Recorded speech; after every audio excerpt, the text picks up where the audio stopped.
On a Thursday edition of the Pete Sousa Show. It's a college football preview, a Big 12 college football preview of the championship game. We're going to talk all things Arizona State with Arizona State head coach, don't tell him I said that, Kenny Dillingham. And then we'll also talk to the only person in America who was able to beat both Arizona State and Iowa State this year, Joey McGuire. And after that, Royd Ogletree joins us, KWTX's own, to talk a little bit about Baylor football, where they're headed, and also we're talking movies. Scotty Swingler joins in. And if you're looking forward to a holiday movie and some insight on what you could see, we've got some good stuff for you. We've got a great show. We cover it all. Big guests, big ideas, big games, big time motion picture drama, all the good stuff. And the conversations you're going to see with Joey McGuire and Kenny Dillingham are part of the Inside the 12 show that will air tonight on ESPN. So if you want to see the whole thing, watch on ESPN2 at 10 o'clock and then check out Big 12 Studios for all the rest. You can find that on YouTube. But let's get to the show. We are joined now by Arizona State head coach Kenny Dillingham. Coach, thank you so much. I know it's a busy week for taking some time. Of course. I appreciate you having me. Well, again, we mentioned the busy week, and I can't imagine your head has been anywhere else but getting ready for Iowa State. But I got to bring up, you're an Arizona guy, Arizona State alum. 10 years ago in 2014, you were an intern with the football program, and now here you are leading the Sun Devils to the Big 12 championship game in Arlington. Have you taken a moment to let it all sink in? No, I haven't. That's not how I operate. So it's, it's a Monday. So let's do what we normally do on a Monday and repeat. Well, whatever you're doing, it's working. You guys have won 5 in a row. You haven't lost a game in almost 50 days. This is the greatest turnaround in Arizona State history. 3 wins last year, 10-2 this year, and a conference title berth. What are we talking about for you as far as the changing of the culture? How have you gotten that done?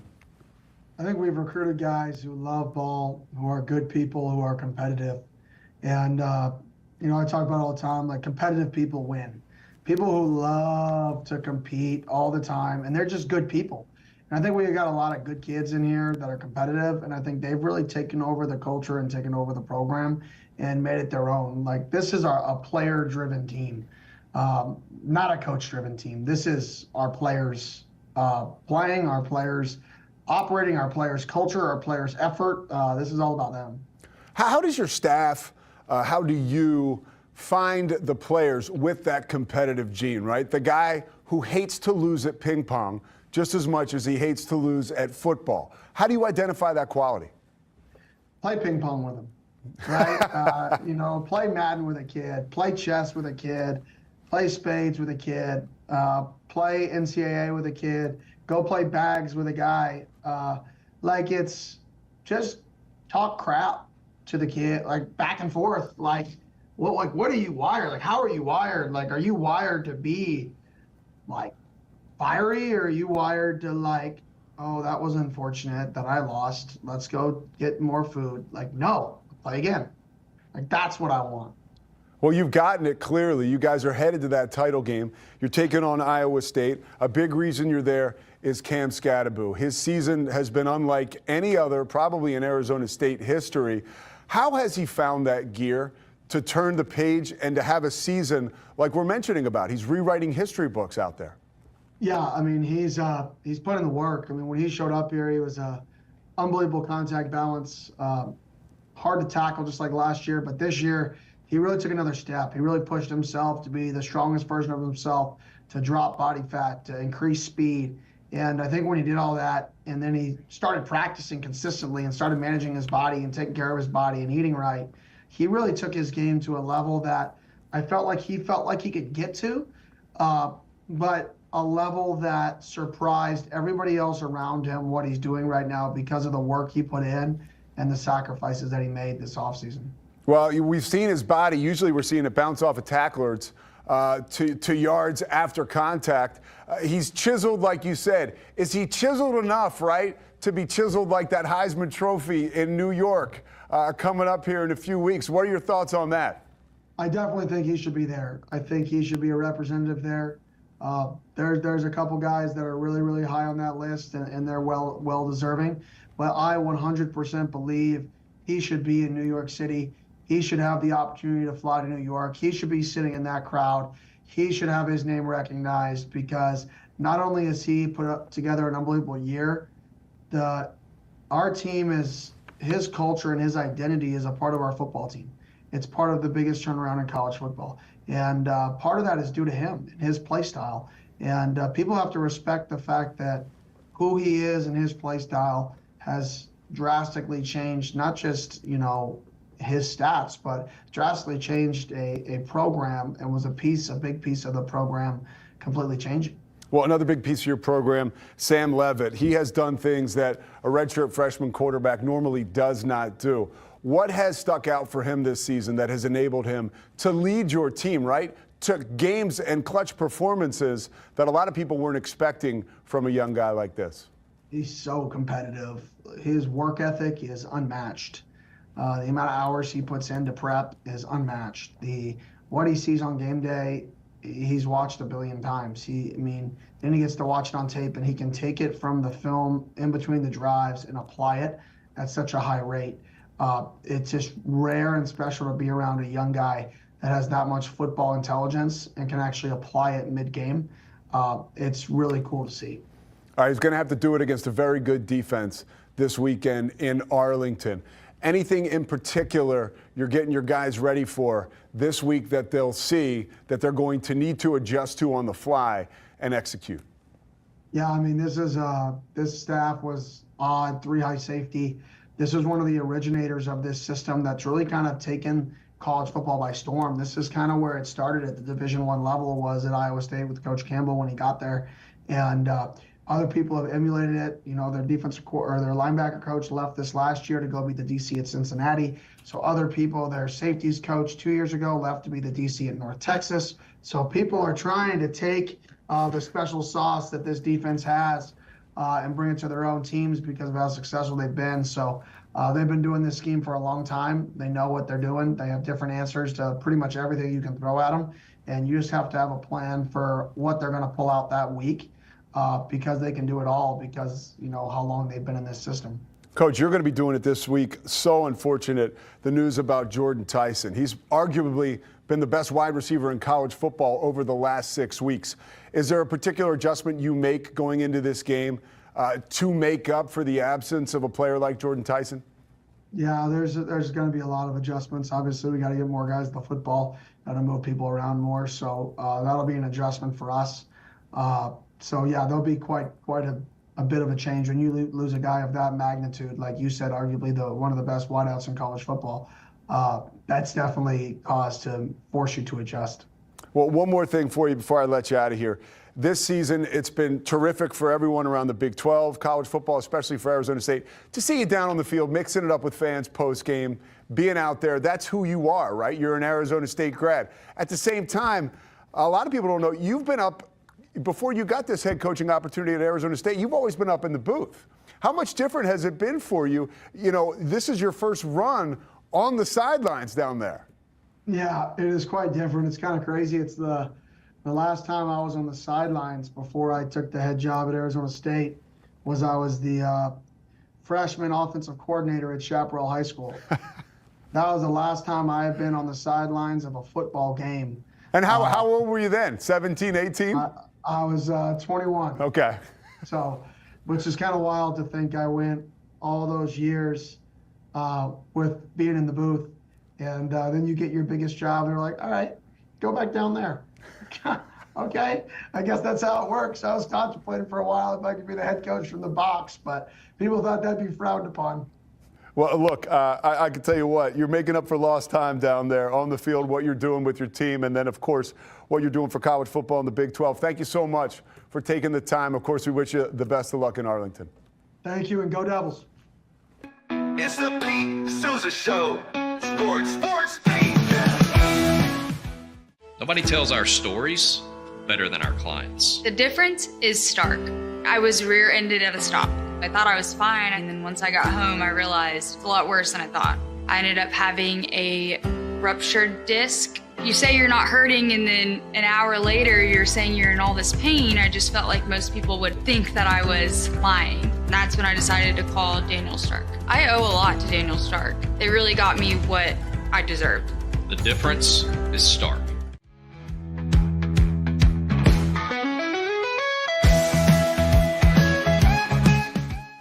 We definitely love our relationship and love Extraco. It's been an amazing experience. They made the PPP process easier. They were reaching out to me saying, what can I do to help you? That made a huge difference because my stress level, when we shut down, to afterwards was night and day. Our experience with Extraco has been phenomenal since the very beginning, so we love Extraco.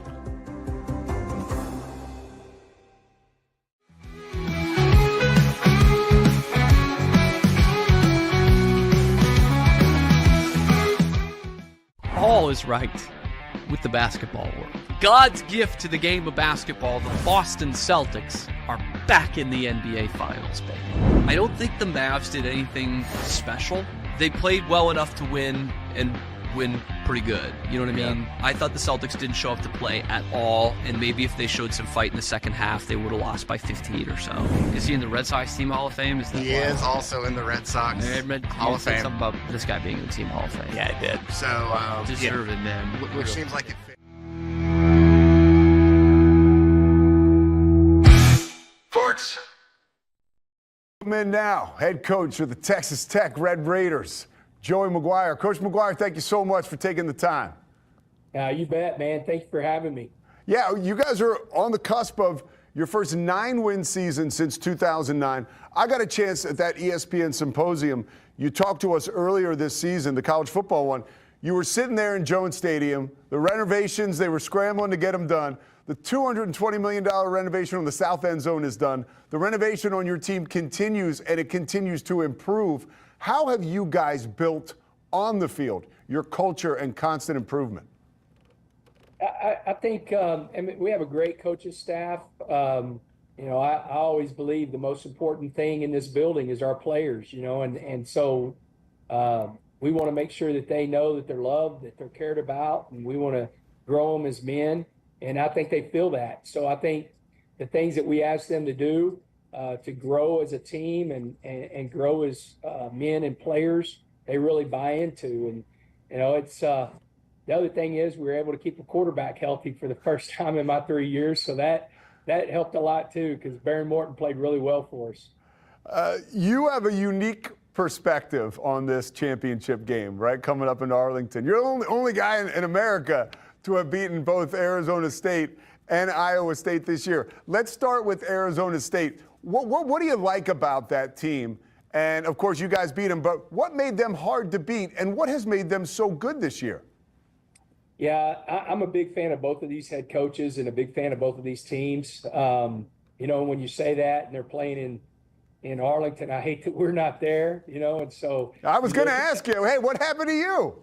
Yeah, but I think Arizona, the thing that they do, they're good on defense. They're going to be physical. They're kind of limit big plays, and then offensively, so much runs through their run game, and they're really good. Their running back, he's just a beast. We played really well against him, but man, he's so physical. And the thing is their quarterback, he can extend plays with his feet. And so whenever you have a really good running back and then a quarterback that can do that, they're tough to stop. I think Kenny has great energy. He's got them playing at a really high level. And, they've been really tough to beat. And they just, every single week, you know what you're getting. They're very consistent. They don't beat themselves. And so I think that's how they got there, And the other thing, too, is, it's got to be like this. And I guarantee you can see every conference game, people stayed healthy. I mean, they were relatively healthy throughout the year. And so I think that was a big part of it, too. Well, I mentioned how well you guys have played at home. I mentioned, the crown jewel those renovations in the south end zone that people can go check out down on campus, recruits and fans and everybody. But you've won on the road at Iowa State. I mean, that's a road game. Not only that, but you were able to hold off, a comeback down the stretch and score your own big touchdown. How do you stop Iowa State? You've got the blueprint, apparently. Yeah, I'm going to tell you, I can't wait to watch this game because, again, you have another team that they're really good on defense. You got kind of the grandfather of the 3-3-5 and the defense coordinator at Iowa State. He does such a good job of limiting big plays. They're a tough team. Matt has a great culture, but again, we played really good defense that night, and the thing that we're able to do is we're able to be able to take some play action shots, find holes in some of their zones and make some plays that we needed to. And then they came back on us and we were able to score right at the end. The thing about both of these teams and the great thing about this matchup, whoever wins, they're going to have to go out and win this game. These two teams are not going to beat themselves. They're not going to be the team that turns the ball over a lot. There's not going to be a lot of penalties in this game. There shouldn't be. And they're both very, very disciplined, and they both have good cultures. That was a big win for us at Iowa State. We had a big win a couple years ago, my first year to become bowl eligible at Iowa State. And so Ames has been good to us playing on the road whenever it comes to winning those games. Well, the Big 12 has been good to you, too. You've had a lot of success there as an assistant at Baylor and now at the helm at Texas Tech. But recently, you see some of these college football playoff rankings come out, and a lot of us around the country, you look at them and you say, really? You went on the record last week in defense of the Big 12 or on the attack as far as the college football playoff rankings are concerned. What are some of your thoughts as to why the conference is being undervalued? Man, it's crazy. It's interesting. I have a couple of just hot sports opinions, I guess, whenever you come to it. Like, man, I don't want to take away from anybody in any conference, but this year I've never seen anything like it when it comes to college football. And every single week, somebody can beat somebody, and it's happened. I mean, Georgia Tech almost won that game against Georgia at Georgia, which you never see happen. And so I think we got to throw out the old mindset of, well, it's this logo and this is the Blue Bloods and this conference is tougher than this conference. And we've got to – that was the one thing I challenged, man. There's some really good retired football coaches on that football committee.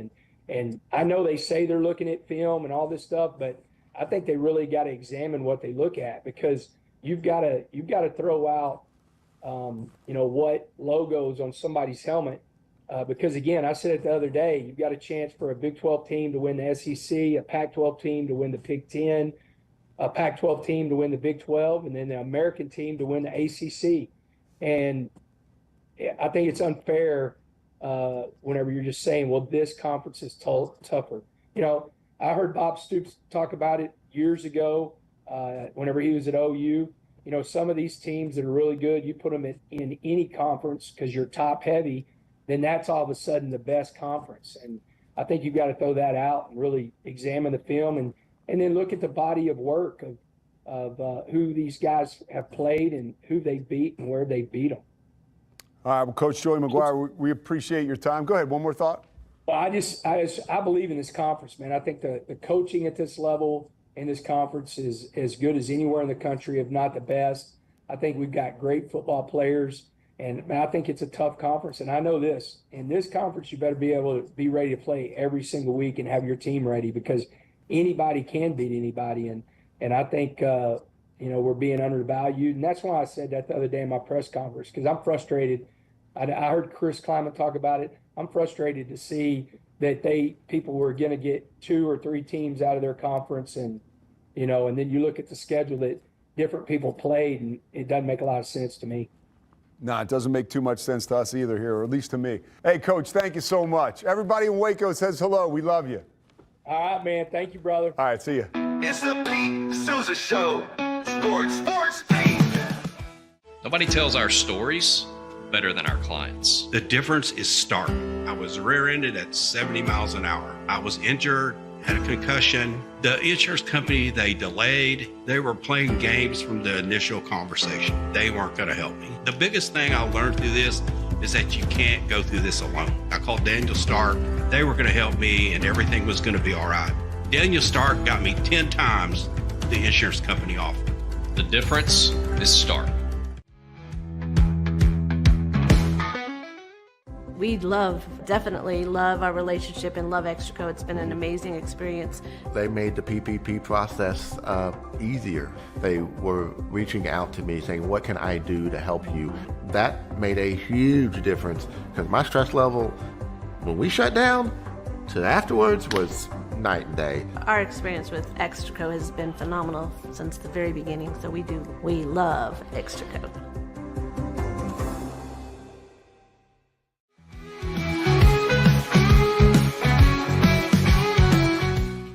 You are here with your shoot first point guard, Corey Dickman. Also, if you're not creating new fans in a small market, then you're not creating that base of people to go to games and pay for merchandise and pay for stuff and concessions at the Moda Center and yada yada. Yeah, let's talk draft. That's the only thing we have to look forward to. The only thing we have to look forward to. That's what I will teach my son. You will teach your daughter as Blazers fans. It's like, look, the two most exciting times of the year for us are the draft lottery and the draft itself. Like, here we are. This is our thing. Give me some memories and thoughts. I know you had mentioned kind of the first time you had met Bill. What were some of those first memories that came back when you heard the news? Sports Czar from KWTX, Royden Ogletree, joining us. An official, I mean, always been a member of the KWTX sports team, but now you're the guy to go to. Oh yeah, I guess, and Darby Brown was the sports czar forever, and she had bigger and better things planned in Austin, Texas. So I decided, or they decided rather, to let me step in and do some things there. I was telling you, you look like the cowboy. You look like you're fresh off Yellowstone. Mm-hmm. You got that steel jaw. Check him out, Scotty. He's got the beard going. So this has been, and we just came upon this. So pre-pandemic, yeah, you were. Go ahead. I was heavy, man. Well, pre-pandemic, I probably looked sickly. I was like 180 pounds probably. And then pandemic, just like everybody else, it's just you're sitting in your house and like, oh, I guess I'll drink at noon on a Tuesday. I'm off or whatever. And so I had to cut half of that out. And when did you get married? I got married 2021, October 23rd, 2021. And so your wife said, hey, maybe we can. Yeah, maybe we can, I think I was the heaviest I'd ever been when we got married. Yeah. Which everybody tells you, it's like, you want to look good in your photos. I've heard some people are like, hey, just look the heaviest you've ever been in your wedding photos. That way, when people see you, because they're all plastered over your house, they come in, they're like, oh, you look great. So you were the heaviest you'd ever been for your wedding photos? Little bit. I think maybe a little bit after that. And then she was like, let's rein this in a little bit. Yeah. And so, yeah, I did. And I was running and stuff. And really, when I, started taking over the sports shop, I was like, I got to fit in suits again. Yeah. I don't want to buy new suits. And so, yeah, I figured out how to do that and fit back into some of the suits that I had pre-pandemic. I love it. Well, we you and I have been able to fortunately work together throughout the football season, right, doing Inside the 12, which you have been a stellar producer on that. We just did our last show. Football wise, we're going to start to. Are you going to still do basketball with us? I'm going to be there for a little bit. I believe Nate may take over when I start actually getting more integrated into the sports role there with Chad. But just because a little inside baseball, we filmed that thing at like 8 in the morning, 9 in the morning. I go to bed at 2 in the morning. Yeah. So I mean, I know you're kind of a night owl too, but like I've turned into one. Yeah, you're up and at 'em. But so. That may happen, but I'm going to be there to see it through to get us rolling in the right direction, I think, as well. So, all right, let's talk about Baylor because they're definitely rolling in the right direction. I want to talk. For sure. I want to talk football first. I can say this: you were on Sawyer Robertson when he got to school prior to this season, last year when he transferred over to Mississippi State. I remember asking you about him, and you spoke glowingly about this kid? I guess you'd known him, right, as that 4-star recruit out of Lubbock. Yeah, I mean, I don't know how like in Baylor was on him. I think when you go back and you look at his 365 or not his 365 profile, his 247 profile, all these numbers of all these stations around here, you go look at his 247 profile. I believe Baylor may have offered him out of high school. Texas Tech was in there. And I think he just wanted to follow Mike Leach to Mississippi State. Of course, Leach's passing, rest in peace. I think that may have had, I don't know how much, but I think that may have had something to do with Oh, him it did. Yeah, he told us. Yeah, that sticking around Yeah. at Mississippi State. But he wanted to play in that wide open West Texas offense, I think. And then he came to Baylor maybe to like boost his profile more in the more pro style offense under that Jeff Grimes wide zone system. Yeah. Well, it changed under Spavital, who reverted back to that, Bryles-esque, Leach-esque spread him out system. And he's thrived since then. And I think that was always going to be how he was going to do, because he just reverted back to stuff that he was doing in high school and doing it at a high level too. So were you getting antsy when like it wasn't quite obvious? I mean, it wasn't obvious at all. He was not the starter, right, going into the season. Did you kind of feel like that? I mean, hindsight's 2020, but I just give you credit for being in on the guy, way before he even started playing. Yeah, when I was in on Finn too, because I thought he provided an element of the rushing attack, and you saw it earlier in the season. How quick and fast he was when he decided he wanted to take off. He could get to the end zone in a flash. And I thought that would provide something to a Baylor team who I didn't think their offensive line would be this good. They improved, made some changes and improved down the season. And I thought that he would provide, some escapability in the pocket to be able to provide an extra spark that I don't think Baylor had quite frankly, under Blake Shapen. And the last time they had was, I think, Gary Bohannon. But I think what ended up happening is that they needed somebody who wasn't going to turn the ball over as much as Finn looked like he was going to turn the ball over earlier in the season. He was throwing interceptions to lesser opponents earlier in the season, and it's not his fault. He got hurt, and so. But they gave him every opportunity. They gave him all the opportunity that I think they could, and then he stepped, and then Sawyer Robertson stepped in, and it just looked more natural. And in fact, Sawyer Robertson had some stats that like RG3, quarterbacks hadn't had since RG3, where he was like rushing for 100 yards and throwing for 300 yards or something like that, and rushing for a touchdown. Now, I don't think he's nowhere near as quick and fast as DeQuan Finn is, but he provided enough in that game and sort of the quarterback power and stuff that they needed to keep defenses honest, and his escapability in the pocket improved. But I think his ability to really hit throws quick and hit throws in a timely manner, and sort of those in-breaking routes that we've seen Josh Cameron do really well, or get throws out to the sideline to some of those slot receivers. And then recently the deep ball has been really good too. But so I think he just fit better in this offense, mostly because he'd been running it in his sleep for 8 years now. So I really like what I've seen from Sawyer Robertson, and he kind of proved me wrong, because I was like, well, look, he could have, just like anyone now, I'm not the starter, I'm going to transfer again. Yeah. And he decided, and look, they made the decision late in the process of who they were going to start, but he decided to stick around. It seems like he likes Baylor, and there's been a lot of consternation on Twitter, as there always is, about, oh man, you're going to have to pay him a lot of money. So that's you're taking me to my next point question. Grab your crystal ball. Right. What do you foresee happening in this situation? Because this is the one opportunity. It was funny. I was watching. I do all this silly stuff. I was watching the All Madden documentary about John Madden. Right.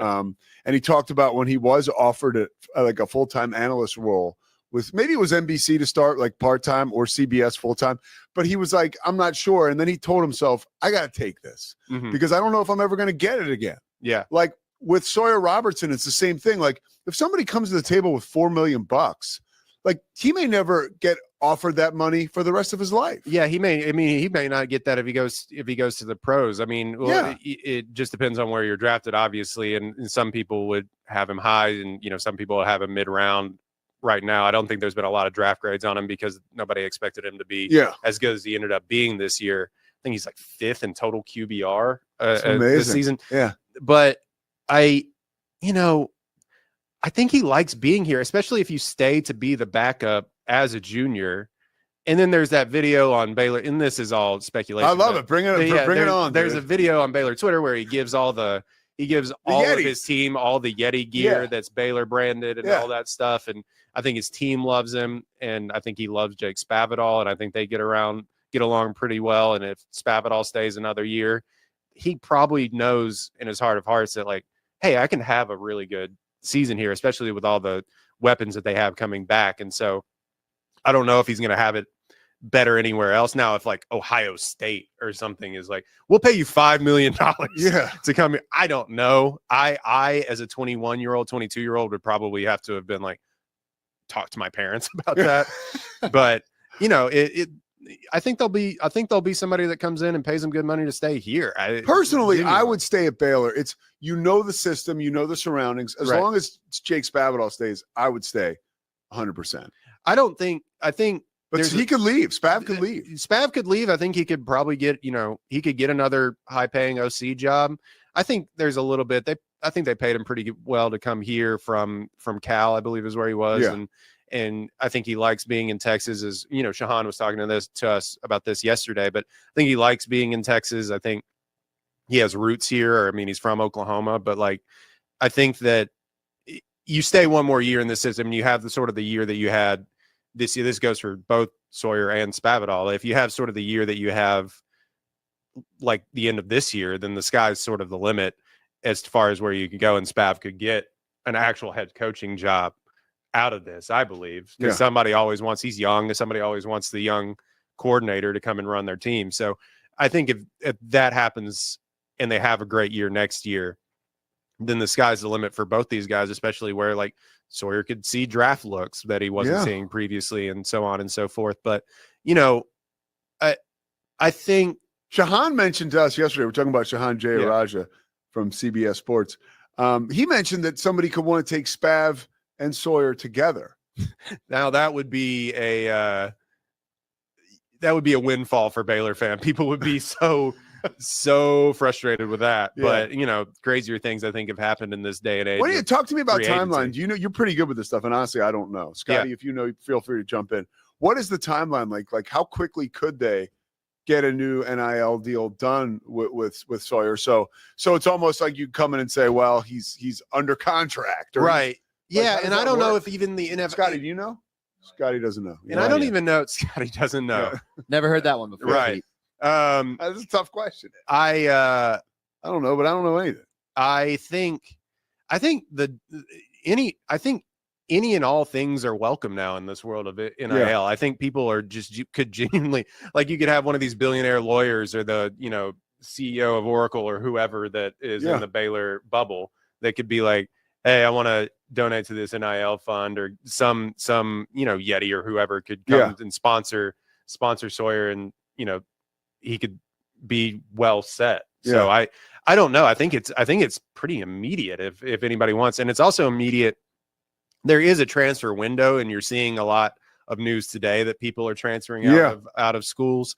So I think it's pretty immediate what you can and can't do in this day and age. All right, as far as transferring transfers in NIL. Sorry. Yeah. I'm excited. I'm stepping on you. I'm jumping all over. I don't want to lose this thought. Micah Hudson from Lake Belton leaves Texas Tech. Right. Any insight there or knowledge as to why he left and where he's going? I don't know him personally. I covered him in high school, and we covered you and I called some games where he played last year at Lake Belton, and he was all world, obviously, coming out of there. He's one of the best rated prospects that's ever come out of the Central Texas area. And Texas Tech paid him so to get him to not go to Texas and to go to Texas Tech. And there was a lot of, again, I'll use this word, like hand-wringing or consternation or whatever in Lubbock about, why are we playing this guy?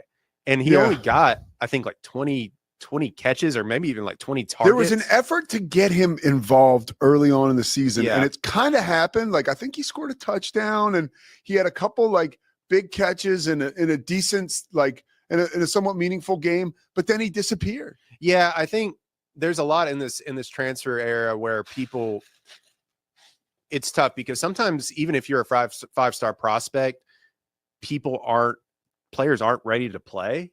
in Yeah. physically, or they may not have the playbook, because in high school it's like get it to the guy. Yeah. But in college it's not that, and you have to learn route trees and do all this stuff that maybe they weren't doing. I don't know this for a fact, but maybe they weren't doing previously. So yeah, he kind of disappeared down their depth chart, and they have a really good passing attack regardless, with Barrett Morton and the guys out there. But I don't know. I think even Texas Tech fans online were like, we got to get this guy involved and lo and behold, he transfers. So yeah, I think they were probably hoping that maybe he'll come in, he'll learn just like a lot of guys have to learn. And it just turns out like he didn't want to do that. So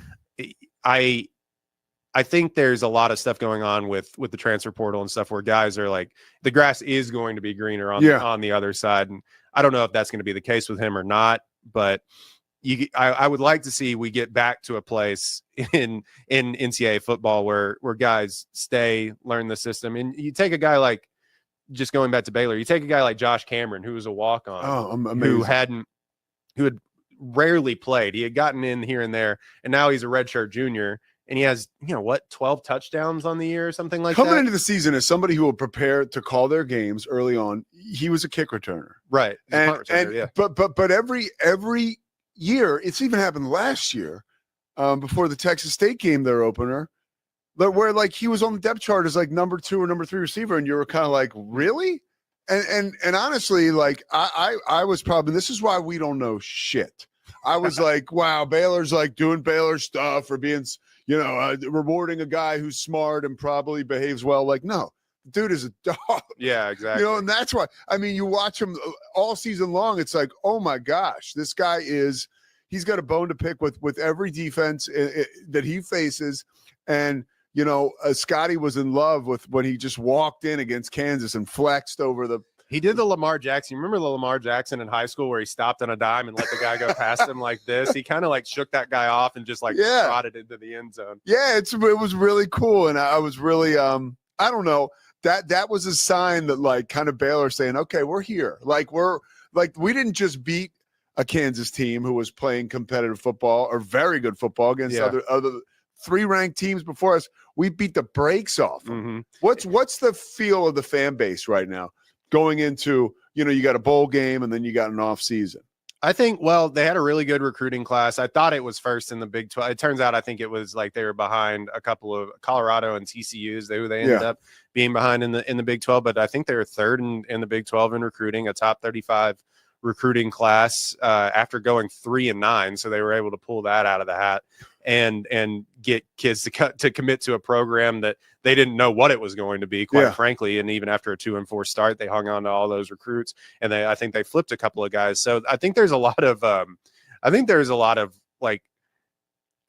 there was a lot of finger pointing early on in the fan base, and this is just all online stuff or from who I've talked to. There's a lot of finger pointing, and now there's a lot of, why didn't you believe in us? And it's just like, guys, we got to decide what we wanted to be. It's either we were bad and we got good, or it's the no one believed in us sort of thing. So we got to decide which one we want to be. But no, I think people are excited for the first time in a long time, because after I say we, I went to school there, but I covered the team, and we were, 12 games, went to the Sugar Bowl, won the Sugar Bowl, and we're riding high. And then all ranked of a sudden, 10th going into the season. It's 6 and 7 the next 6 and 7 the next year, 3 and 9 the next year. And what is it that we're doing? What are we doing? Yeah. What are we doing here? And then you go 2 and 4. What's the direction of this program?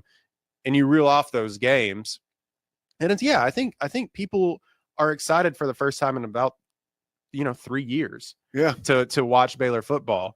We'll see if that carries over to if enough people are going to go to the bowl game. I'm looking at you, Baylor fans, show up, because it's probably going to be in Texas more than likely. It'll be the Texas Bowl, you think, right? Yeah, I believe it's going to be the Texas Bowl. I think there's a lot of hype around people wanting to see A&M and Baylor play, or at least from us. I don't know if the Aggie, that would be a lot of fun. Yeah, I don't know if the Aggie fan base wants to see it, but the Baylor fans definitely want to see it. So I'm interested to see what the turnout is going to be at a bowl game, if people are that excited, or if people are still, all right, we went. Wait, is the Texas Bowl in Houston? It is in Houston at NRG. Yeah. That's Sorry, Roy. No, I You're a am Houston on. guy. I am on Yeah. record. You can go on my Twitter. I am on record of saying like NRG is an okay stadium. Well, it's just hard to get Baylor fans to travel to Houston. If it if it was most right of them about are in- 35, it'd be different. Yeah, most of them are in Dallas, Fort Worth, Austin No? area. There's a good fan base in Houston. All right, as well, Scotty, too. come on. So I'll weigh in with the history here. So, and Royden can correct me if he thinks Right. I'm wrong. So, my first experience with Baylor in Houston was in 2009 when Baylor made the Elite Eight and played Duke. That's different, And Scotty. there were 40,000 Baylor Scotty, fans. that is so different. Hold on. That is so different. And the last time Baylor was was at that in the game. Texas Bowl was against Vanderbilt in 2018, I believe, Yep. Matt Rule's Yeah. second year. Uh-huh. And Baylor fans traveled very well to that. You're just a Baylor apologist. No, I would Royden, am I agree- wrong? Like, Okay, No, the Duke I would game, agree that. I would imagine that would be the case. And then they played Illinois, I believe, in the Texas Bowl in 2010, Yeah. and that game didn't go really well. But like people will go, I think, to Houston. I think when you start getting out to like Memphis, or if there enough Baylor fans showed up when they went to the Holiday Bowl, but people aren't going to go to like San Diego if it's around Christmas. I think Baylor fans and travel has been a back and forth of the fan base for a long time. By the way, Scotty, pop yourself back up one more time. So you guys, by the way, this is like a blind date. I'm setting you two up because you have so much in common. You both love Baylor, beards, and movies. Oh yeah. So you tweeted something earlier today about Robert Zemeckis. I tweeted that a week ago. And Scotty was just and like, Scotty liked it today. I was going down Royden's timeline. A couple of cinephiles. I knew he was coming in today. Yeah.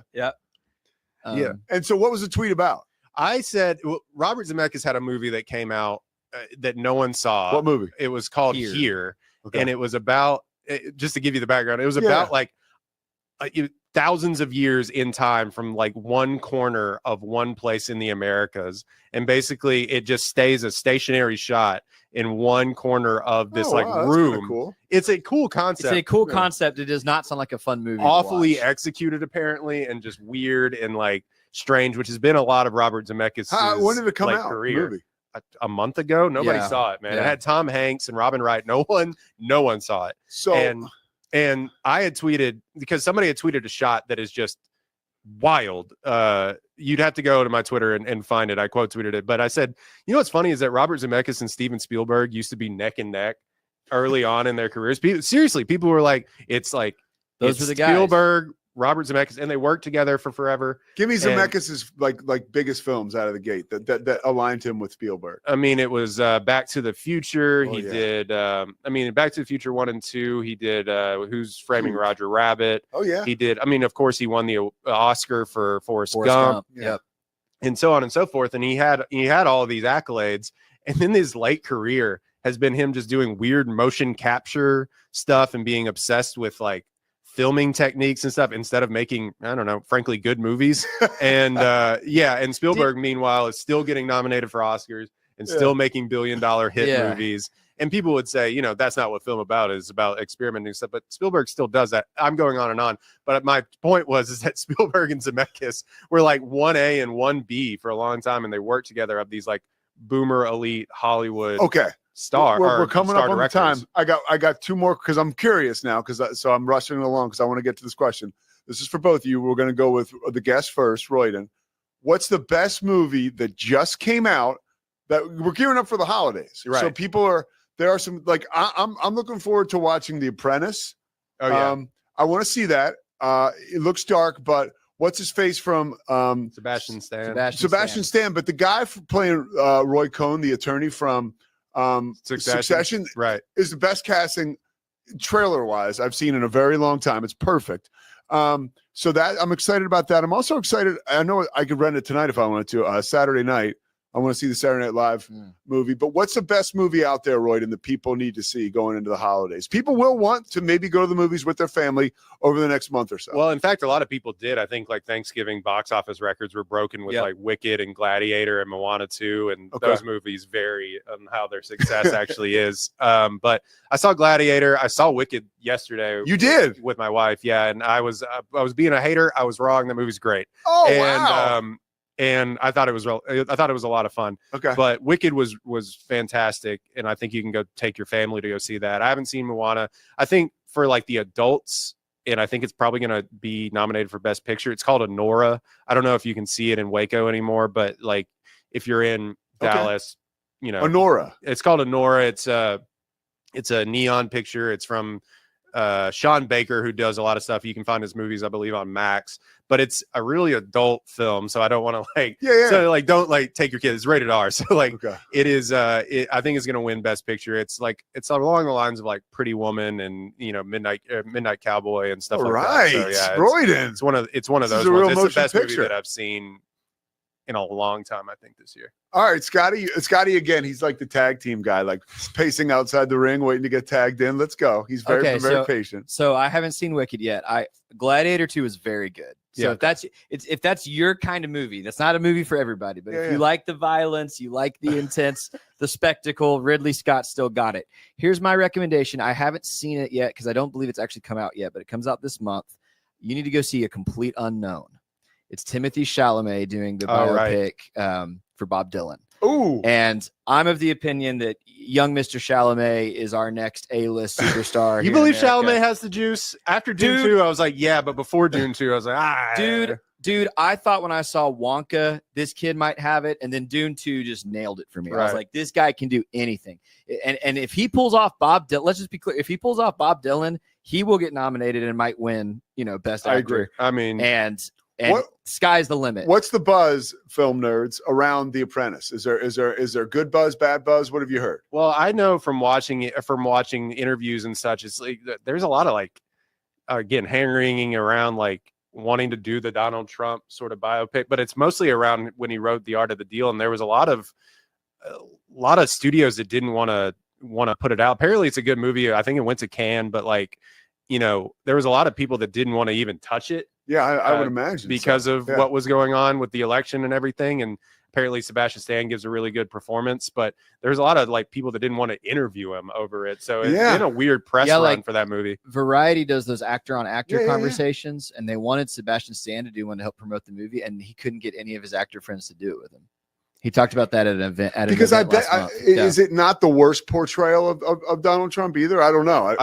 Who's to say? I mean, I'm sure it'll have one. I'm sure it'll lean hard one way, but I don't know. But I think people just were like, "This is nuclear. I don't want to touch it." Yeah. You know. When does it come out? I think it may like even just drop on streaming. I don't know if I saw it on streaming last night, and I was like, "Oh, can I watch this now?" And so I watched the trailer. Yeah, I don't know if.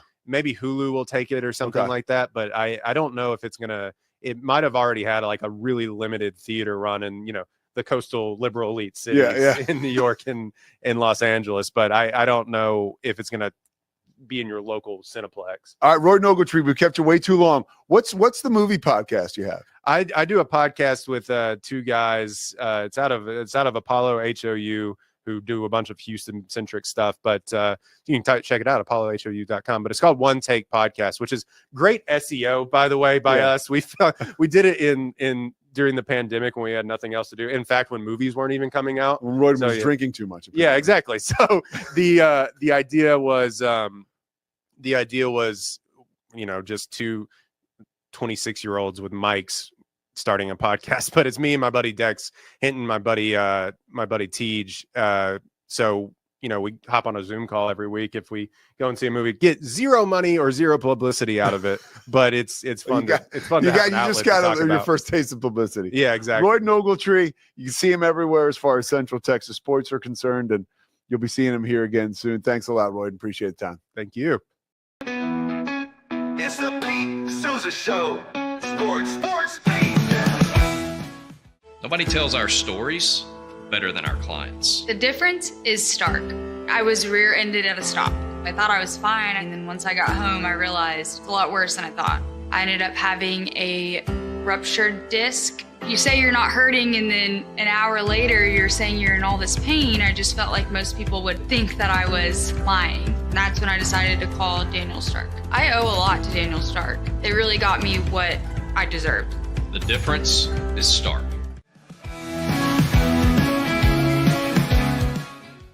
We definitely love our relationship and love Extraco. It's been an amazing experience. They made the PPP process easier. They were reaching out to me saying, what can I do to help you? That made a huge difference because my stress level, when we shut down, to afterwards was night and day. Our experience with Extraco has been phenomenal since the very beginning, so we love Extraco.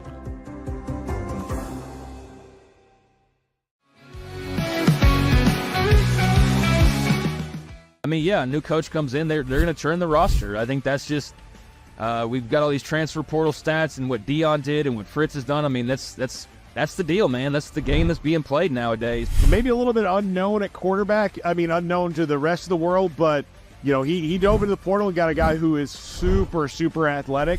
South Dakota State's really good. Give us a little bit of breakdown about what they can do and what Oklahoma State needs to be worried about. But look at that form right there. I need to say nothing else about this because I found one.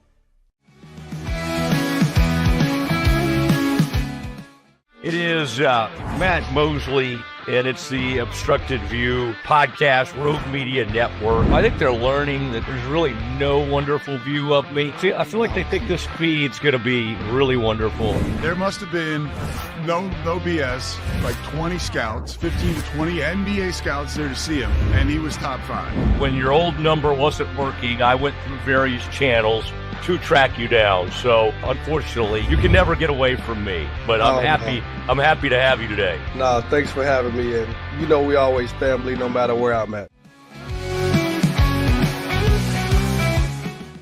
All is right with the basketball world. God's gift to the game of basketball, the Boston Celtics are back in the NBA Finals, baby. I don't think the Mavs did anything special. They played well enough to win and win pretty good. You know what I mean? Yeah. I thought the Celtics didn't show up to play at all, and maybe if they showed some fight in the second half, they would have lost by 15 or so. Is he in the Red Sox Team Hall of Fame? He is also in the Red Sox Hall of Fame. Something about this guy being in the Team Hall of Fame. Yeah, it did. So, deserved it, man. Which seems like it fit.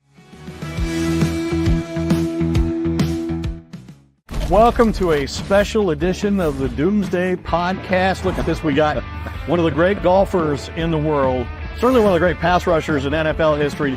But he also had a vision for you. And so it was like you had the best of both worlds, right? You had somebody on you early, and then you had somebody who was maybe more relaxed. What were a couple of your biggest takeaways? The person you referred to that I spoke with, I've spoken to some personnel people and general managers of the league to get some, independent, objective assessments of the players the Cowboys picked, and we'll go through that. Has the general manager changed at all in the draft? Right? Nope, it's been the same since I was here the last time.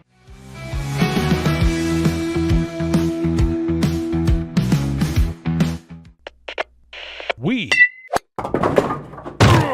are Rogue Media Sports.